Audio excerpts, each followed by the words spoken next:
Компьютер 4 бөлүктөн турат. Системный блок, клавиатура, монитор жана мышка. Ноутбук деле ушул бөлүктөрдү өз ичине камтыйт. Болгону бул бөлүктөрдү бириктирип жана чоңдугун кичирейтип, компакттуу кылып жасалып алынган. Мисалы, компьютерде системный блок бар. Ал эми ноутбукта ошол системный блоктун ичиндеги нерселердин баары бар. Клавиатура жана монитор ноутбукта деле компьютердик сыяктуу. Болгону баардык бөлүктөр биригип турат. Мышка ноутбуктун бул жеринде турат.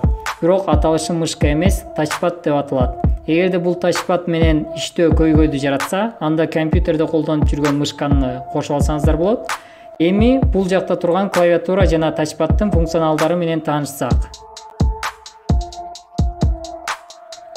Тачпад мышкадагы функциянын баарын аткара алат. Мисалы, бул мышканын сол баскычы.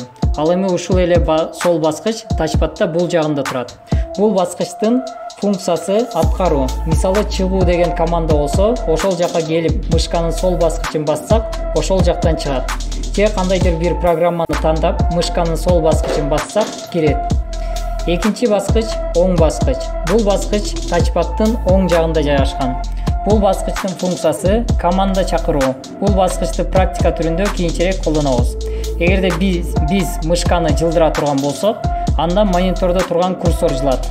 Ал эми тачпадда болсо, манжабызды үстүнкү бөлүгүнө коюп, анан каалаган багытты көздөй жылдырабыз. Ошондо курсор ошол багытты көздөй жылат. Ал эми ортодо турган дөңгөлөкчө страницаларды өйдө же ылдый жылдыруу үчүн колдонулат. Мисалы, социалдык тармактарда лентага кирип, өйдө ылдый жылдырабыз. Ошол функцияны ушул ортоңку дөңгөлөкчө аткарат. Ал эми тачпадда ушул функция эки манжанын жардамы менен аткарылат.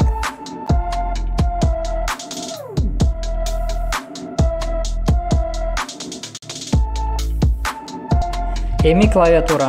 Мындагы функцияларды көп практикалык иштерди аткаруу менен үйрөнөбүз. Болгону ар бир клавишанын аттарын билип алсак, азырынча жетиштүү болот. Бул жакта тургандар орус жана англис тамгалары. Үстүнкү бөлүгү англисче, астыңкы бөлүгү орустун тамгалары. Эгерде мен төмөнкү клавишаны бассам, А тамгасы жазылат. Эгер англис тилине которуп туруп, ушул эле клавишаны бассам, F тамгасы жазылат. Бул жакта турган Shift баскычы. Ушул баскычты басып, кое бербестен тамганы жазсак, анда чоң тамга жазылат. Андан сырткарыда кошумча функциялар бар. Ctrl. Бул баскычтын да функциясы кийинчерээк айтып берем. Бул жакта турган баскыч аркылуу чекит коюлат. Эгерде Shift'ти кое бербей туруп, ушул баскычты бассак, үтүр белгиси коюлат. Кийинки баскыч Enter. Өзүңүздөр көрүп тургандай, ылдыйды карай багыт көрсөтүлүп турат. Демек, бул баскыч ылдыйкы строкага түшүрөт. Бул жакта цифралар. Жандарын байкай турган болсок, символдар да турат. Мисалы, бир цифрасынын жанында илеп белгиси турат. Эки цифрасынын жанында собачка турат. Демек, эгер биз Shift'ти кое бербей туруп, ушул бир деген баскычты бассак, анда илеп белгиси жазылат. Эгерде экини Shift менен чогуу бассак, собачка белгиси коюлат. Андан кийин багыттар. Бул жакта Delete деген кнопка бар. Бул баскыч өчүрүүнүн функциясын аткарат. Tab бул көп аралыкка жылдыруу. Space аз аралыкка жылдыруу. Backspace өчүрүүнүн ролун аткарат. Эми булар өтө көп колдонулуучу баскычтар. Кийинкисинде ушул нерселерди практика жүзүндө көрөбүз. Ал эми бүгүнкү сабагыбыз бүттү.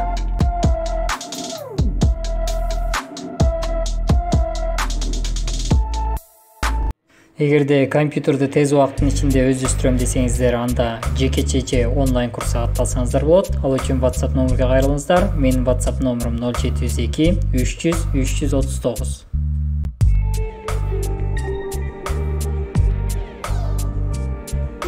Эгерде видео жаккан болсо, сөзсүз түрдө класс басыңыздар жана каналга катталып коңгуроону жандырууну унутпаңыздар. Эгерде суроолор болсо, комментарийге калтырыңыздар.